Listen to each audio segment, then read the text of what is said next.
Welcome to Small Ship Cruise Talk, a show where we share insider tips and first-hand experiences about this outstanding, yet lesser-known form of travel.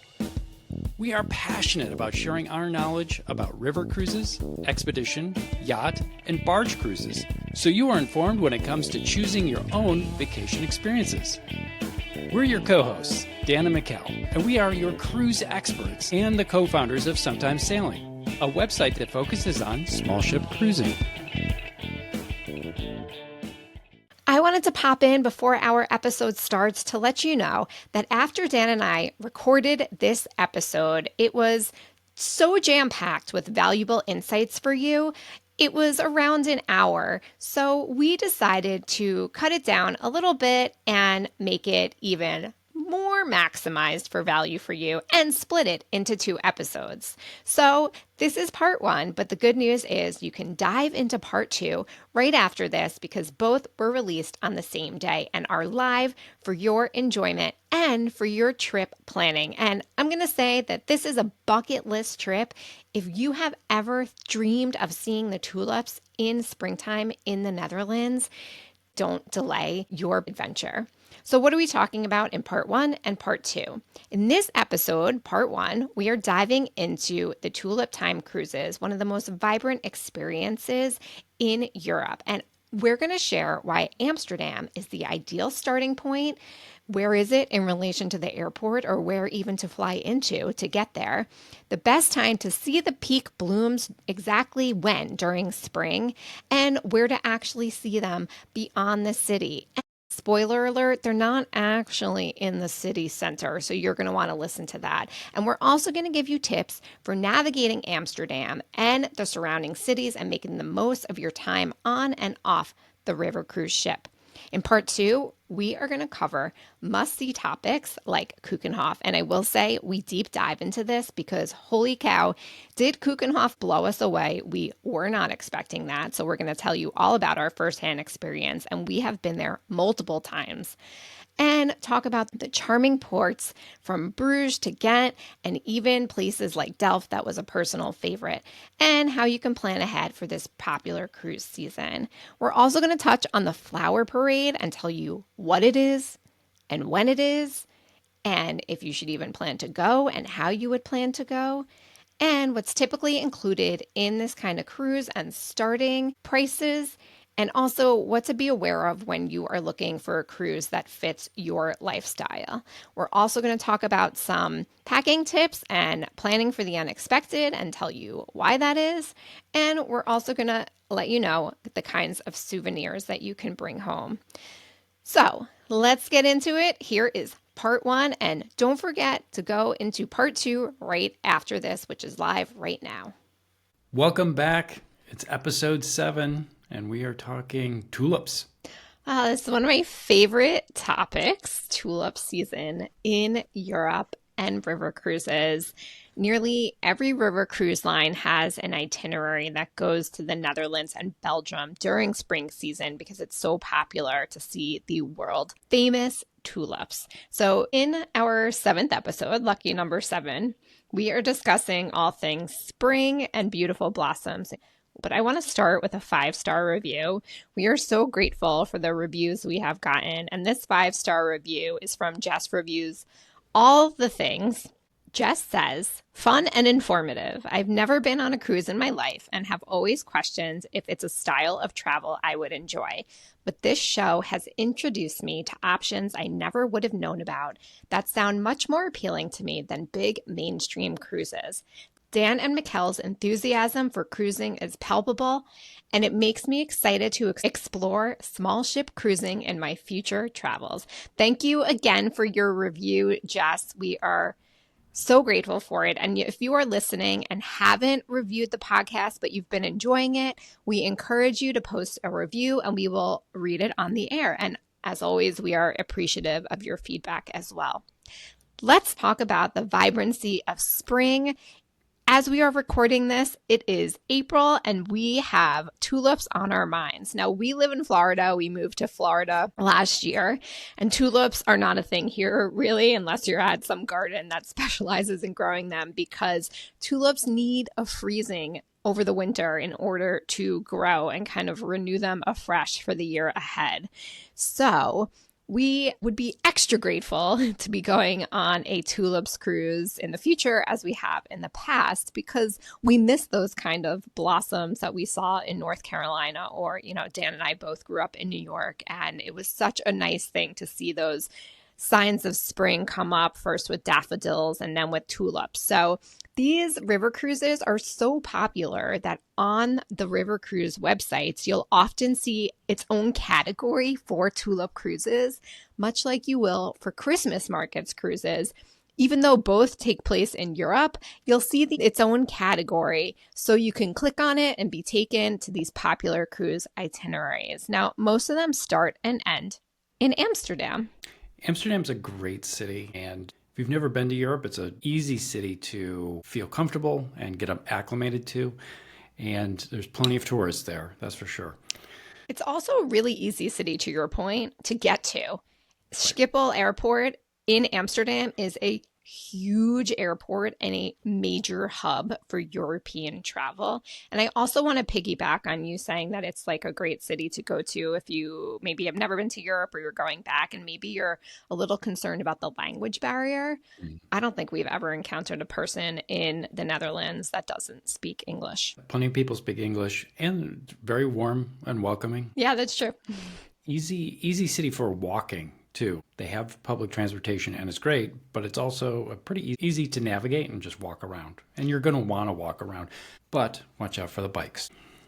That's right. As you were saying, it's easy to walk. I was going to say it's even easier for people to bike, which is why you've never seen anything like the amount of bikes that park in Amsterdam. And you really got to look left and right before you even cross a pathway, because those bikes could be zipping by. It doesn't matter when you visit the Netherlands. It is such a part of their culture, bicycling, that you're for sure going to encounter them wherever you go, which is a really wonderful thing. And it helps everybody that's Dutch stay fit and active. And it really is inspirational. You will definitely want to watch where you walk. Do not walk in a bike lane, but the bicyclists will let you know immediately if you're walking in the bike lane. So very nice people until they get on a bike. And then if you're in the bike lane, they will let you know.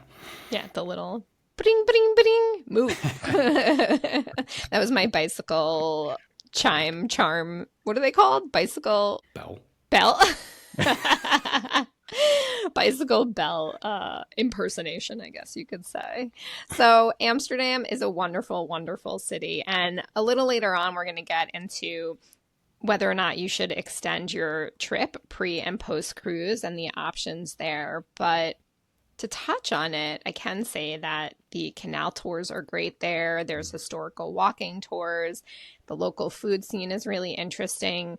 The beer scene is really interesting. And there's certainly plenty to do there if you want to extend your trip. Now, you want to make sure that these tours are different than what is offered for your river cruise, but I can't imagine that you would ever not find more to do there. We've been to Amsterdam and the Netherlands several times. I would say that we have explored it by land and by cruise way more than the average traveler, and it is just a delight. And day trips from there are really easy too. So let's come back to that a little later. But we did touch on how the practical logistics of visiting Amsterdam is really easy. So it's a great cruise itinerary to fly from, let's say, North America over to Amsterdam. It's very possible you can find a direct flight if you live in a major city. And if not, then you're probably only 2 flights away from Amsterdam's Schiphol Airport. And you had mentioned the public transportation. So if you are flying there and going on the cruise right away, then transportation is provided by the cruise line. Transfers, they call them airport transfers, to get to the cruise ship. We always recommend coming in early, even if that means forfeiting the transportation, because you don't want to risk missing that cruise embarkation. But something to know about these cruises in Amsterdam that go around during tulip season, start in Amsterdam, is that they usually overnight there very often, not always, but you can check to see if it starts in Amsterdam, let's say on day 1, and then day 2, it's also in Amsterdam. So you might do a day trip to Zanschans, which is really famous for the windmills. I'm sure I'm saying that incorrectly.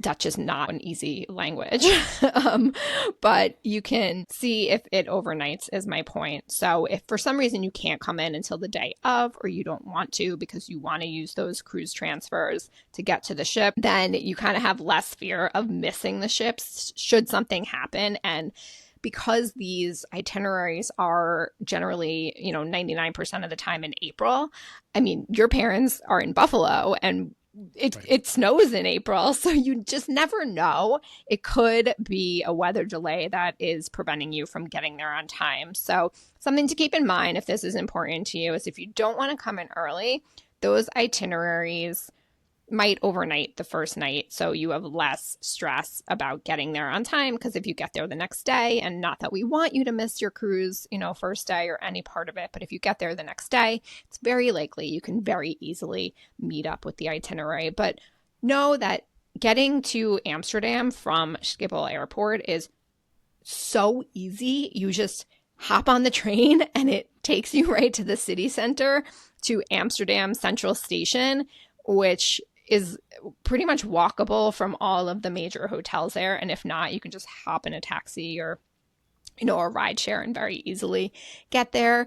The bus system is also really easy. Do you have anything to add to that from our own experience? I don't remember any hiccups with traveling around Amsterdam, so I think you've covered it. It's easy. Yeah, no news is good news on that front, right? When you are looking for cruises that focus on tulips, most times we're going to be talking about mid-March through May. Now, just like if you're going to see the cherry blossoms in Washington, D.C. or Japan or something like that, it's whether the weather cooperates. Whether the weather, I like that. True. Technically, the tulip season, is mid-March through May. Early season in March, you're going to see some flowers, so some daffodils, crocus, hyacinth. They'll be out, but 99% of the cruising happens in April. So that's the peak season. That's prime tulip viewing time right there. So you're going to see all the tulips, and it's going to be weather permitting of when the peak week is. So it's just like if you're going to see the cherry blossoms, you may not find that peak weekend or peak week, but you'll still see some. Yeah, the luck of Mother Nature, let's say. Exactly. Now, also when you're looking for cruising, as of right now, there is very few, if any, that are in May. So the tulips are done. They're done for the year. They're retired. So they're retired. You're not going to see the cruises in May. So April is truly your time to see tulips. You're going in April. Yeah, and just to make this, information pertinent to any time you listen to this, because we're recording this in April when it might be a little late to book a cruise for this year, though not impossible, because we have seen availability. Some are sold out, some aren't across all the major river cruise lines. But it's unlikely, as Dan said, that you'll see cruises in March and May, but not impossible. But we do want to make you aware that the reason to not focus on a river cruise in March or in May is because March is a little early and May is a little late. So April is really the time that you're going to focus on. And as far as the actual tulip farms, they cut off the tops of the flowers. It's not like you see a couple that are still in the field and maybe, with some bald spots in the fields. No, they cut them off. So that's the cutting off sound. So there is no half season. If there are 6 petals, you're not going to find 3. You're going to find 6 or none on each tulip flower. I want to talk about, you just made me think of this, the expectation of landing in Amsterdam and getting to the city center and thinking you're going to see all these tulips. And to set some expectations, you're kind of not going to see that. The tulips are focused in areas outside of Amsterdam. It is possible when you're on a train ride from Schiphol Airport to Amsterdam city center that you will see tulip fields, just like, we saw sunflowers in Spain in the countryside in spring. That's an amazing experience. We saw canola flowers in France when we were there in late spring, early summer. You will see some tulip flower fields, but don't expect to land in Amsterdam Central and be like, where are the tulips besides the souvenir shops? So, what Dan's referring to with the tulip fields, what you envision with the lines of bright colors almost striping the landscape, that's really amazing. We were shocked to see some of those stems were bald. And we were there the third week of April last year. We had gone on a river cruise to the Netherlands and Belgium shortly after we got engaged, actually days after we got engaged. It was kind of a celebration cruise with Emerald Cruises years ago. And we had a great experience seeing the flower fields and everything on bus rides that was outside the city center. But when we went back and we were there for more time in the tulip areas, which for us was Lisse, which is actually where Keukenhof is. People think Keukenhof, the famous gardens, are in Amsterdam. They're actually not. They are outside of the city center. So in that area, and then also in Beemster, which is part of Holland. Holland is an area of the Netherlands. It's not all of the Netherlands. We were shocked that they were cutting the flower heads off. And we were like, oh my gosh, why are they doing this? What are they doing? They're murdering them. And we learned that this was fascinating to us. They cut the tulip heads off because the tulip bulb growers, this is their crop, and they are selling the bulb. So the petals are beautiful, and that's great for tourism, but their cash crop is really the bulb. And when they cut off those flower heads, all the energy is going back into the bulb. And they need to do this at a very strategic time because in farming, as the weather affects the crop, the tulip bulbs, they need to make sure that they are conserving that energy so they have the best product, and that product is the bulb. So if you go too late, and it's really hard to know when this is because of what Dan said with the weather, they were experiencing a cold snap. It was hailing and freezing temperatures when we were there the third week of April. Meanwhile, when we were there years before, just around the same time, it was nice and warm and sunny and much warmer than when we were there last year. So you just never know. And we'll talk about that a little further down in the episode when we talk about what to pack.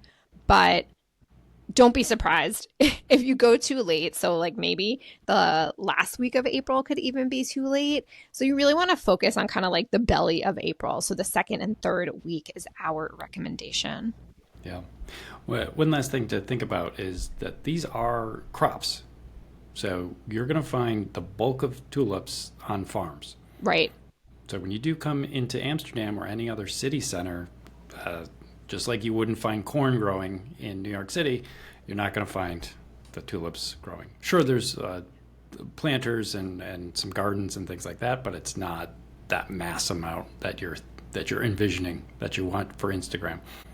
Yeah, or to send back home, for your family and friends to be envious. But you will find those in general. But you always come in with the greatest analogies, and you're so right about that with the corn, But for all our listeners, we promise you great value and education and insights into things that other people won't know. So here are two amazing places to find tulips within the city center of Amsterdam. One of those places is the Willet House Museum. Willet Hoofdhuis, I can't pronounce it in Dutch, but it's amazing and has a stunning courtyard. You would not know this from the street. We're going to put it in the show description. It has a beautiful courtyard. We really enjoyed visiting there last year. And then another place is the Waldorf Astoria, Amsterdam. So those are two great places to check those out. Now, as Dan was also saying, the tulip fields are in the countryside because of the farming. So you're going to see a bunch of those, and the cruise line might offer tours. So if this is interesting to you, you want to look for a tour that goes to anything labeled Bollenstreek, Bollenstreek. And those are the striped tulip farm fields, and a biking tour. Like I know Alma Waterways does this as an option. is going to be just phenomenal. No matter the weather, you're going to be able to see those vibrant colors and take pictures. Now, just something to note is you cannot pick the flowers. This is a big no-no. That would be like somebody invading your space and taking your corn if that was your cash crop, as Dan said. But Dutch people know that people want to come here and take flowers and kind of, revel in the magic of the season. So you want to look for certain gardens if you are extending your trip before and after that allow you to pick your own flowers. And two of these places that we'll also put in the show notes are Annemiek's Pluktuin, or the Tulip Experience. And this is very close to Lise, where the Keukenhof Gardens are. Now, you're not going to be able to do this unless you extend your trip before and after. So just another tip and reason to extend your trip. Speaking of Keukenhof, I was shocked by how much there is to do there. What were your first impressions the first time we went to Keukenhof? I'm going to cut myself off right here and say you're going to have to tune in to part 2 of this episode to hear Dan's impressions of Keukenhof and what I thought as well. For now, that wraps up part 1 of our episode on springtime tulips and river cruises in the Netherlands and Belgium and around Europe. Don't forget to tune into part 2, which is available right now when we're covering the world famous Keukenhof Gardens. You do not want to miss the information that we provide you. It is so valuable and so insightful. And we tell you about our firsthand experience and the kinds of flowers that you're going to see there and when you're going to see those kinds of flowers. And we talk about those charming, quaint ports that you're going to go to that only a small ship can get to in this way. We touch on the flower parade, what it is, when it is, how you can see it, and why it's cool or maybe it's not cool. Tune in to find out. And also key tips for packing and kind of what to expect in terms of souvenirs, and can you bring tulip bulbs home? Can you even buy tulip bulbs? Do they sell them there? Or do they only sell live flowers? So we're going to tell you all about that. And also another souvenir that's pretty cool to bring home. So listen to part 2 of this right now. And if you haven't already, we would love a 5-star review if you are loving Small Ship Cruise Talk. And if you found it valuable, share it with a friend, a colleague, or a family member, especially if you're trying to convince them that a small ship cruise is the way to go. We love this form of cruising. We're so glad to have you tune in today. We are so grateful for you. And we look forward to sharing more insights in the next episode.